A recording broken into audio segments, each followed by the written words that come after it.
Welcome to our show. This is the first episode of Two Guys and a Sofa.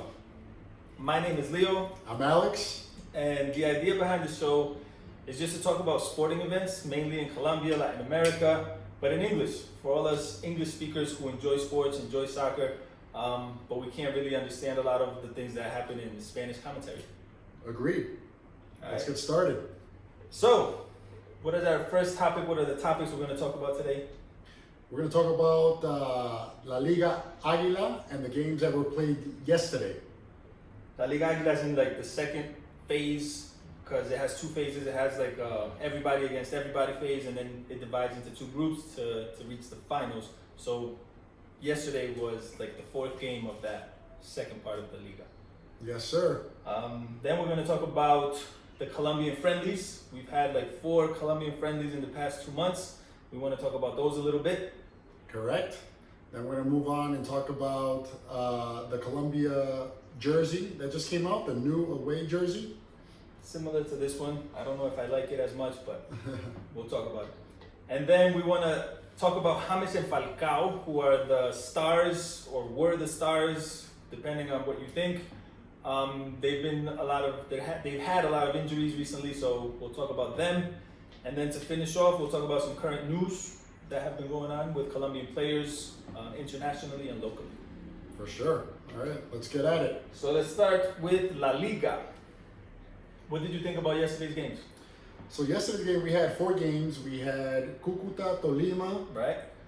We had Junior Nacional. Right. That's one side of the bracket. The other side of the bracket, we had Alianza Petrolera in Santa Fe. Yep, and the Clásico from Cali. Cali America. Right. So, what did I think of the games? We only saw 2 of them. Right, because they were on simultaneously, right. So it was hard to watch all of them. But no, I mean, if we get started with if we go in chronological order, the Cúcuta Tolima game, I think it was a good game.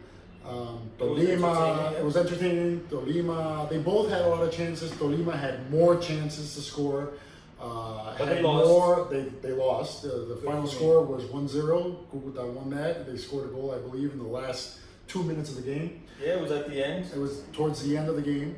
Personally, I was very glad with that result. Unfortunately, the second result I was not so happy with. I'm a Nacional fan, and Nacional needed Cúcuta to win.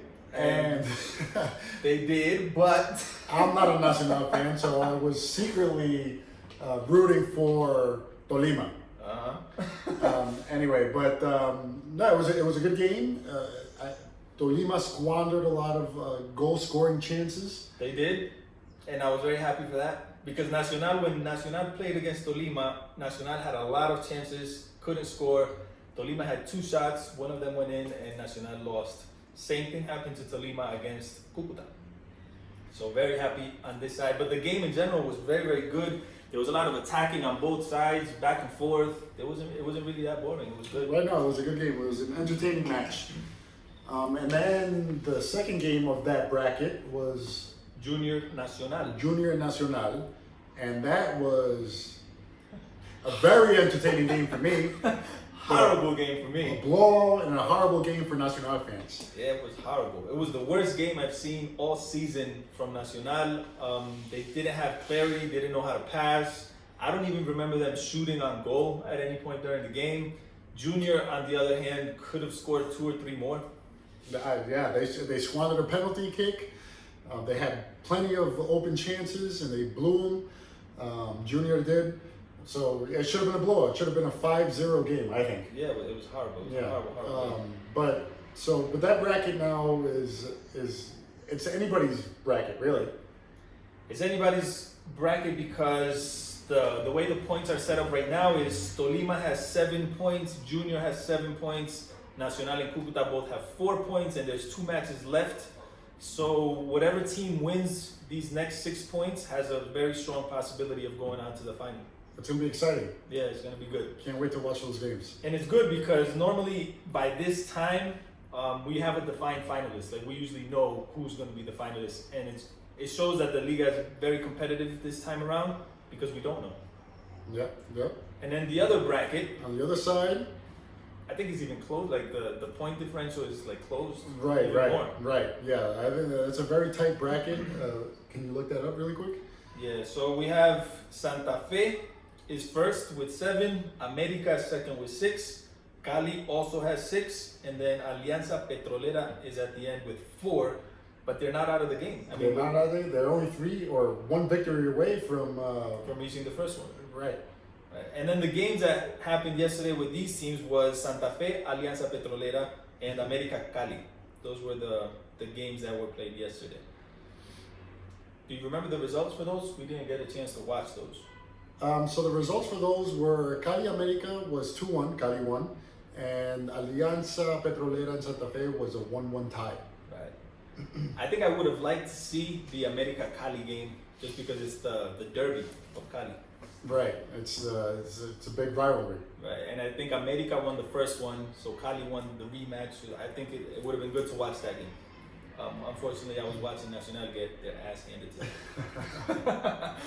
But all right, that's it for La Liga. We have to wait until Sunday for more matches. I think all 4 are Sunday, or are there some on Saturday?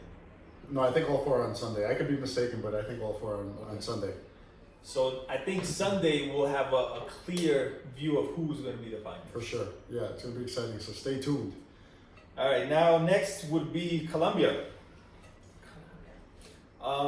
What did you think about their recent friendlies? So the recent friendlies against Peru and Ecuador, respectively, I'm about to say what a lot of people are saying, that Colombia really lacks a clearly defined strategy or identity, as people would say. But the good thing, the positive take on all this is the fact that they won. They won both games. It helps morale, yeah. Yeah, it helps morale. But I still think these friendlies are to test pieces out, right? So I think Colombia and the coach, Queiroz, who's been at the helm for a year now. With a good record. He's had a good record, right? A winning record. It allowed him to see certain pieces that he wanted to test out. So I think it was productive from that front. But I think he's probably the first coach to have so many injury problems. That's a possibility, right? Like, I don't think he's played with James a lot. I agree. James has been injured for as long as I can remember now. I've seen him off the courts more than I have on the courts. Right. So I don't think he has. The reason he doesn't have an identity with the team is because he has never had a complete team. Right. That could be a possibility. That's a possibility. We need to see when all these guys come back from their injuries to see how they perform together and where he places them.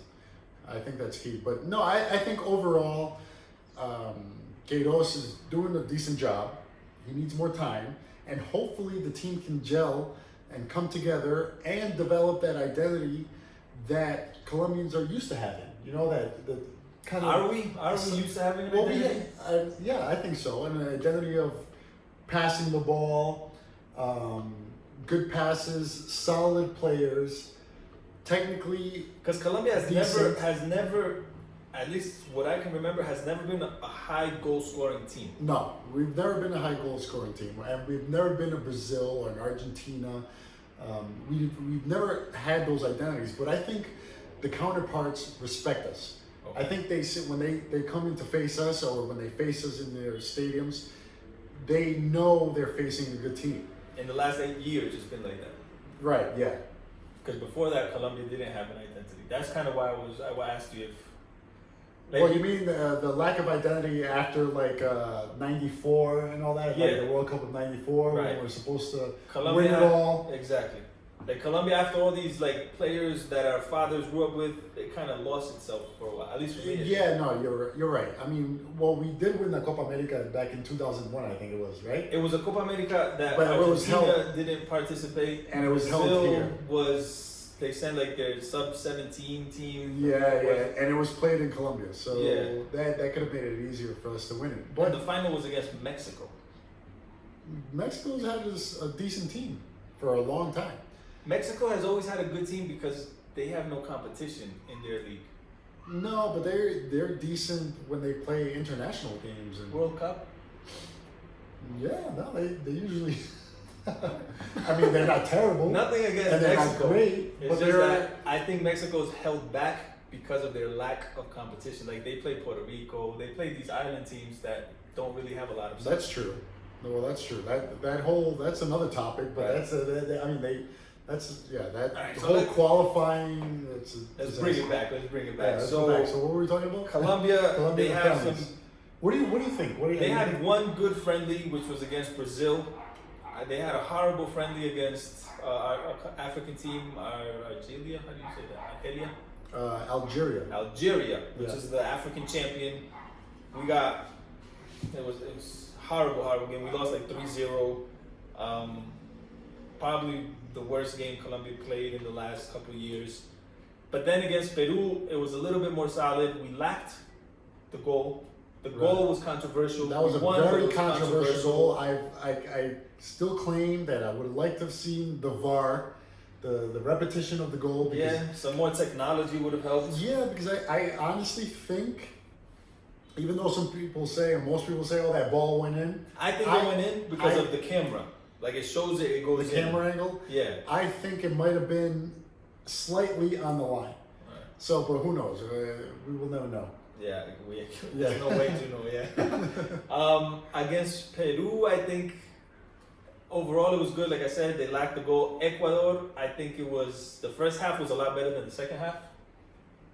Second half was very disorganized, but that's usually in the friendlies where they make like 5-6 changes, so it's hard to keep structure in the game. Right, because the coaches are trying to test out their players, different players, give opportunities to new ones. But against Ecuador, like I said, the first half was better, but we missed a lot of shots. Like Morelos, which is the forward who's replacing Duan Zapata, he missed 2 clear shots on goal.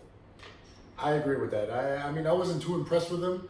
Yes, supposedly he's killing it in his Scottish league. Rangers. I think he's the 4th top goal scorer in the Scottish league, but here he had some clear opportunities that he didn't capitalize on. Yeah, so he, as a forward right now, I've seen him in 2 games. Not convinced. I don't like him. I need Duan Zapata to come back, and I don't know if I want Falcao back, but I don't want Morelos as a starter. I want him as a sub, just not a starter. Okay, fair enough.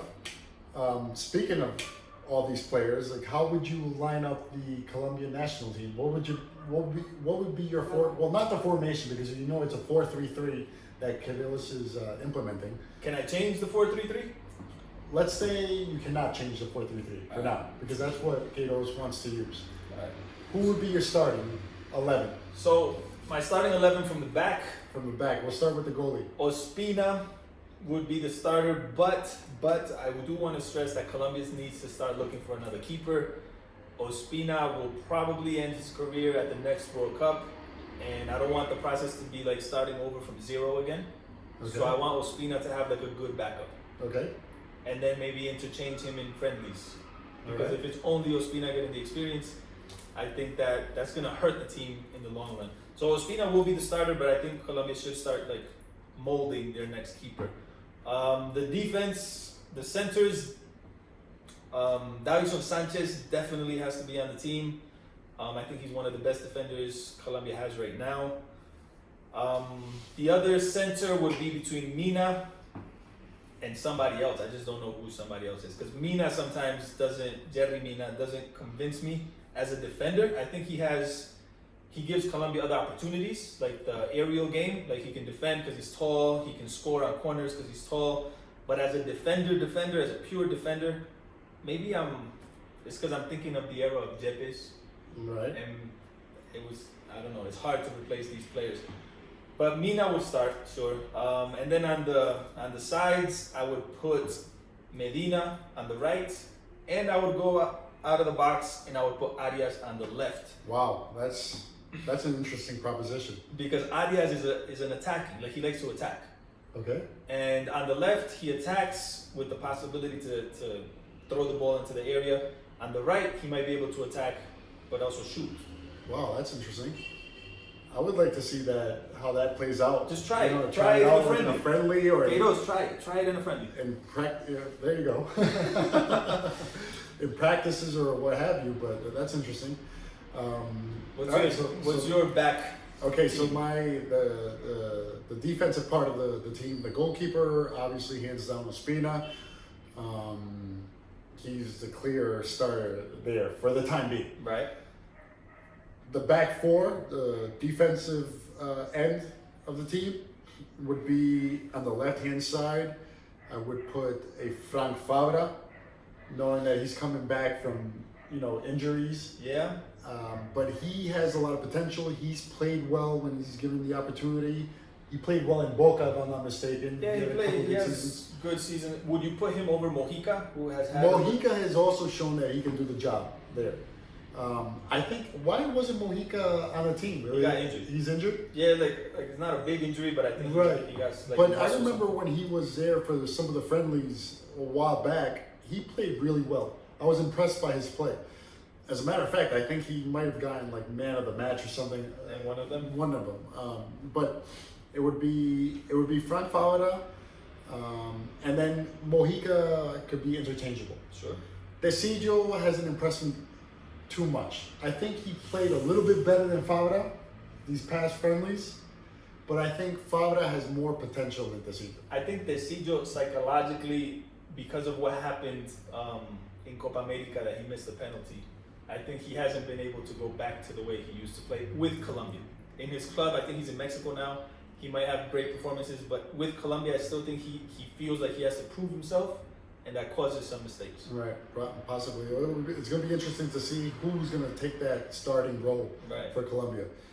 All right, so moving on, we have, I'll put in Davinson Sanchez and Jerry Mina. Those two, for me, are unmovable, and they need to be there. Because they have experience playing together. Makes sense. And to me, they're great. They're top-notch defenders.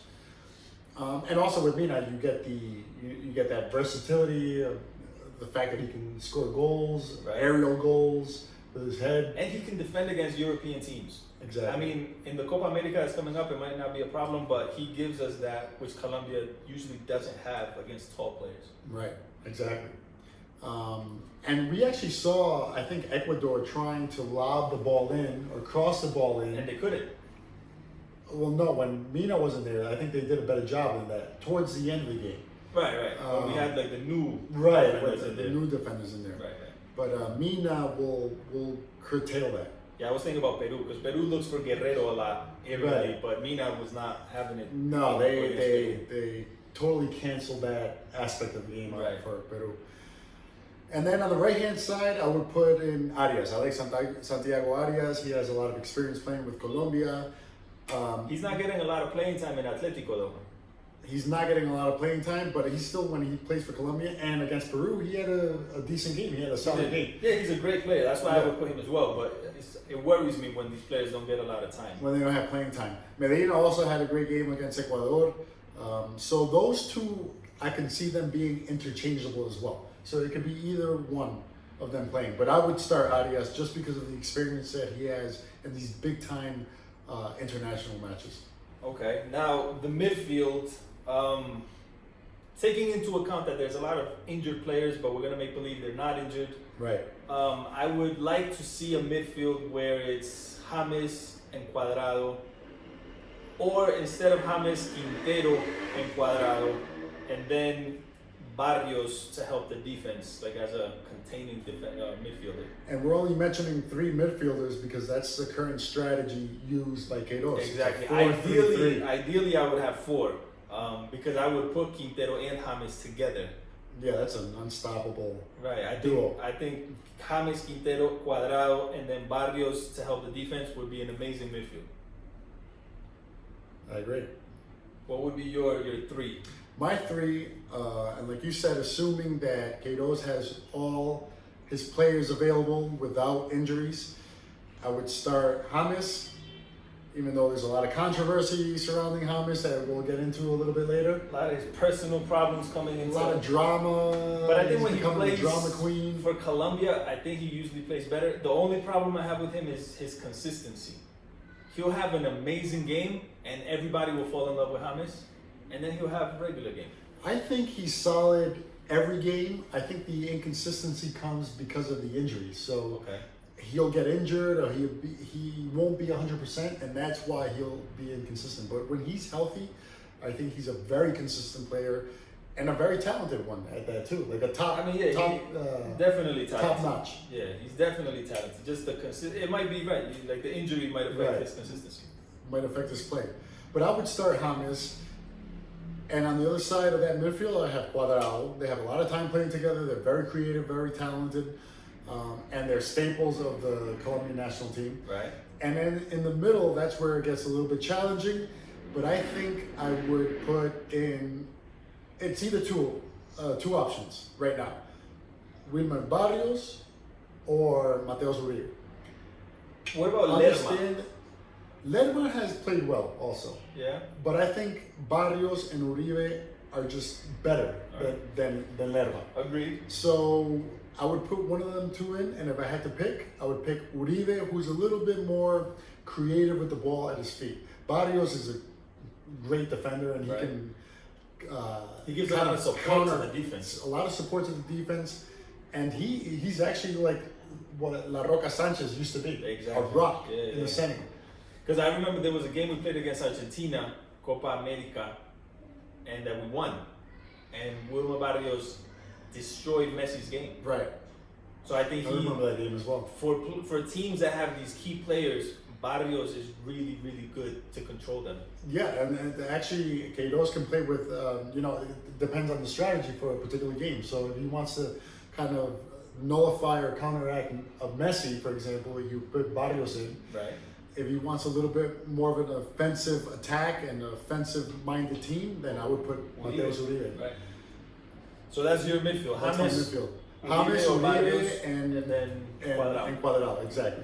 And then the forwards, I think Falcao has reached his time with the national team. I would not call Falcao back. Wow. I just think he's done. I mean, he's also very injury prone. Yes. Like, he's in Turkey right now. I think he played a few games, got injured, and then after that big welcome they gave him in Turkey. So I think he's an amazing player.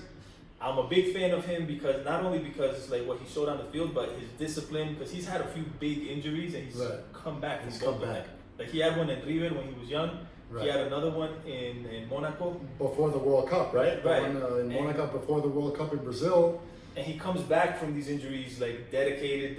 He's an amazing player. I just think on the national team, it's done. He's done. His time is done. Well, he's getting a little bit older too. He's getting a little older, and I think the injuries have taken a toll on him physically. I honestly think that last injury, that big injury he suffered before Brazil 2014 was it. I messed him up for good, unfortunately. But he still had pretty good games with Monaco. I think he won the cup in France. Right, or maybe a year after, but there's been it's a noticeable decline in his in his ability to stay healthy and in his performance. So that's why I wouldn't include him. I wouldn't put him in the forward. A lot of people still love him, but I think they're holding on to the image of Falcao at his peak, and he's not there anymore. So I would put Duan Zapata as the striker, like the number 9 striker. And then on the sides, since we play 4-3-3, I would put Muriel and Roger Martinez. I think those 3 forwards showed an amazing game against Brazil, one of the friendlies we had. So I would keep them. I would give them time together so they could get to know each other better as teammates. Zapata and Muriel play together in Italy, so I think that's a huge advantage. Okay. And Roger Martinez, I would put on the other side, but I would interchange him with Luis Diaz. Okay. Because Luis Diaz maybe is a little bit more agile, faster, but I think Roger has a lot of qualities that we need. Like he's not scared to shoot from a distance, things like that. Okay, perfect. So to summarize, your starting 3 forwards are Muriel on one side, Duan Zapata in the middle, Roger Martinez on the other side. Perfect. Okay. Who do I think would start? I would have Duan Zapata, Falcao, and Muriel. Those would be my starting 3. I know what you just said about Falcao. I think there's still a little gas in the tank left, and he's a great leader. So that would probably be the only reason to have him there. To have leadership. Right, his leadership. And if you see, I would still give him some more chances to play actual competitions and games, some important games, and depending on his performance, then you can swap him out. But he's important to have there because there's a lot of young players around him, and a guy like that with his leadership, his discipline, his mindset. Would you leave him in for more than a year? No, if I see he's not performing, I wouldn't leave him in. Even if he's performing, would you leave him in more than a year? If he's performing, yes. Until I keep him in until he stops performing, until I see an obvious decline in his ability to play. Do you think he'll make it to Qatar 2022? He might make it. What I think he'll make it maybe as a sub. Okay. As a sub. I don't. It's very hard, given all his injury history and stuff like that, to see him as a starter. I think he still can be a starter in the next year. Okay. After that, there's going to be a very big decline in his game, in his performance. You still keep him on the team because of his intangibles. Okay. His leadership skills will be the only quality that I feel would be necessary. Because when you said we have a lot of young players, and Falcao could help mold them. Because what I understand is he helped Mbappé when they played in Monaco together. Like, he helped him a lot, and Mbappé in a lot of interviews gives a lot of credit to Falcao. Like, he admires him a lot. Right. Yeah. So that just shows like his leadership. And Falcao is a class act. He's a class act. Right. Not like James, but that's that's another Right. that's another topic. So on the topic of Colombia, what do you think of the new jerseys? So the new jerseys, I don't know what to think of them, Mary. Honestly, it's a new away jersey. It's blue. Has like the flag here. It has a flag on the arms. It's like tight around here, and it's got like a map of sorts, right? Like that's the design. Like it's when like I a saw map it, of I sorts. thought it was like military. That's why I didn't like it. It's nice. I like it. It's not one of my favorites. For example, that one. I like way this better. one. That away jersey is very nice. And I like this home jersey. Keep it simple. Like, Exactly. This is a classic. Simple, This is a classic one. But I think it's a step up from the current home jersey, the yellow one with the blue stripes. With the scribbles. That's terrible, dude. I don't know what you think about that. Yeah, But I don't like that's that hideous. That's a hideous shirt. You know which one I really liked? I didn't think I was going to like it, but the red one The red one. that they used for the World Cup. Yes. That jersey I liked the style of that jersey because the red one and the yellow one were very similar. Right. They were just inverted colors, Yes. and I like that idea. I like it as well. As a matter of fact, I own it. I own the long sleeve version. That's a very nice shirt. Right. But What do you guys think of the jersey? Do you like it? Do you hate it? Leave a comment. let us know. The next topic was Falcao and James. We talked about them a little We bit. talked about them, all the injuries to James lately. He needs to step up his game. He needs to get more serious. He's a drama queen. He's too old to be having these childish.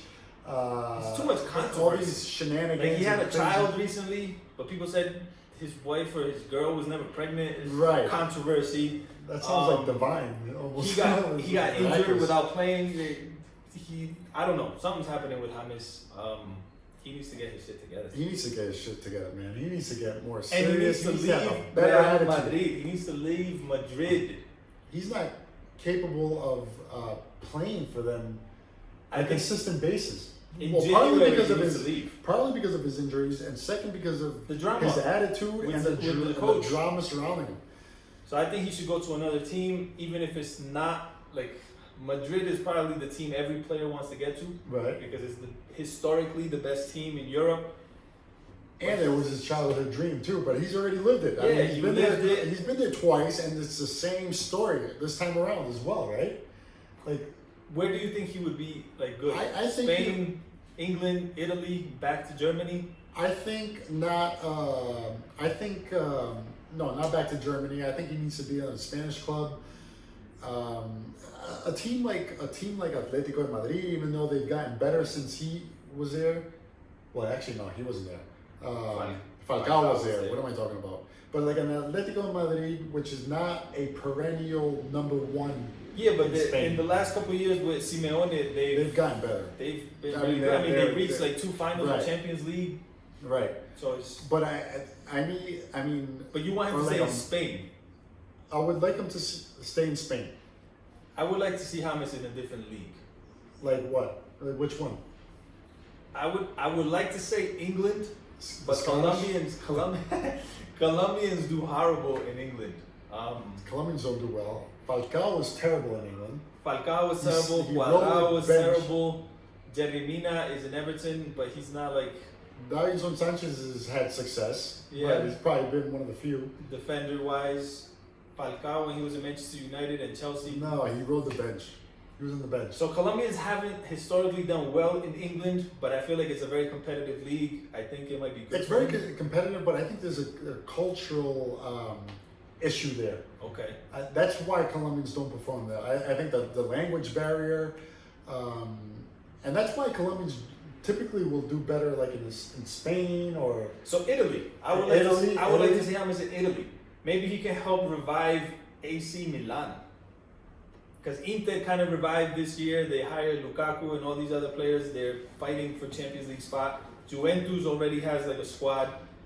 But they were talking about James going to Italy this offseason. Again, right? with Napoli. Yeah. What happened to that? Real Madrid didn't let him go. Because they got Real Madrid had a few injuries, so they didn't let him and Bale go Okay. because of the injuries. But now the injuries are coming back, like the players are recovering, and James and Bale are back at the bench. In conclusion, I think James needs to step up his game on and off the pitch. All right. He needs to do a better job. He needs to act more grown up, more mature, Yeah, stop with the drama shit. and stop with the drama. Stop being whatever. I'm not gonna say the word. And then the last topics, we just want to mention some news that we ran into. Cuadrado is renewing his contract with Juventus until the year 2022, which I don't think is coincidence. That's the year of the World Cup. So I think Juve is going to give him a shot until the World Cup, and then Cuadrado would have to evaluate if he's going to stay. He probably won't stay after that.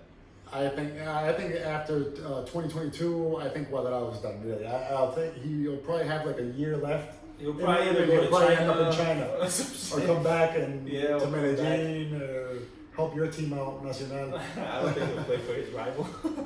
But I'm glad he got a contract renewed because I think Cuadrado needs to be playing in a good team. So for Colombia's purpose, like Exactly, he needs to right. be on a top performing team. Right. And then the other news was local. Gonzalez, The goalie for Medellin, who's been the goalie for a while. He's been Right. playing for Medellin for a while. And I think he actually started with Medellin. he's leaving. He's no longer going to be with the club. I don't know if that's a good move or a bad move. Medellin is gonna be in Libertadores next year because they won the cup. I don't know what goalie. I don't know who replace his him, replacement is going to be. We got to stay tuned for that. But because I think he was a good goalie. he was a good goalie, and he's from Medellin. I believe he's a Medellin fan. He grew up a Medellin fan, and he played really well. He's solid. He's a solid goalkeeper. So I'm not sure who his replacement's going to be, and if he's going to be any better. Who's the second keeper in Medellin? Do you know? I'm not sure. No, I don't know who that is. So I I'm mean, a terrible fan. I'm gonna assume since they qualified for an international tournament, there's probably gonna be some new players in Medellin. There's somebody in the pipeline. I mean, they got to get somebody that's up to par or even better than David Gonzalez. But so we'll stay tuned and keep you abreast of that. All right.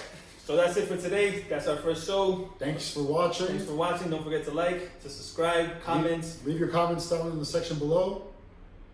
See you next All time. right. Take care.